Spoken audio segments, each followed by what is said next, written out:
ဤဒီမှာမျောလင့်မထားမိဆုံးသောနီလန်းများကိုအသုံးပြုထားသည့်အစင်းမြင့်ထောင်ဖောက်မည့်အစီအစဉ်တစ်ခုဖြစ်သည်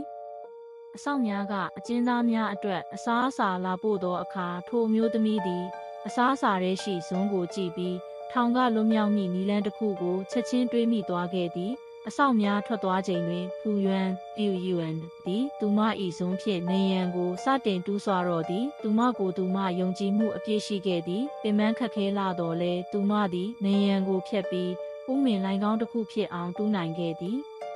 အဆောင်များရိပ်မိမသွားစေရန်အတွက်သူမသည်စာအုပ်ထဲမှစာရွက်ကိုစုပ်ဖြဲပြီးရေစိမ်လိုက်သည်ထို့နောက်စာရွက်အယောင်သည်နေရန်အယောင်နှင့်တစ်ထပ်တည်းတူသွားစေရန်အတွက်နေရန်မှထွက်လာသောမြေကြီးများဖြင့်စာရွက်ပေါ်တွင်တုပ်လိမ့်လိုက်သည်ပြီးနောက်မျက်လှည့်ပြသလိုဖုံးကွယ်ထားရန်ထိုစာရွက်ဖြင့်အပေါက်ကိုပိတ်ထားခဲ့သည်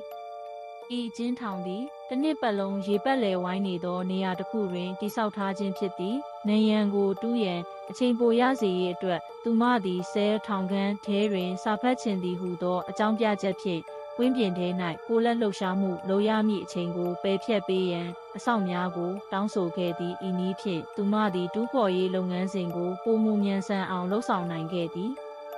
ဖူယွမ်သည်အစားအစာများမှဟင်းရည်များကိုစုဆောင်းပြီးအပေါက်များပေါ်သို့အညီမျှဆန်းပေးခဲ့သည်ဟင်းရည်ထဲတွင်ပါဝင်သောစားတတ်သည့်နေရန်များကိုတိုက်စားသွားစေပြီးမြေကြီးကိုပိုမိုတူးရလွယ်ကူစေသည်သူမသည်ဤနီလန်းအတိုင်းလှုပ်ဆောင်ခဲ့ပြီး6လအတွင်းအလျားမီတာ60ရှိသောဥမင်လိုင်းကောင်းတစ်ခုကိုတူးဖော်နိုင်ခဲ့သည်ယခုအခါတွင်အရာအလုံးအဆင်သင့်ဖြစ်နေပြီဖြစ်သည်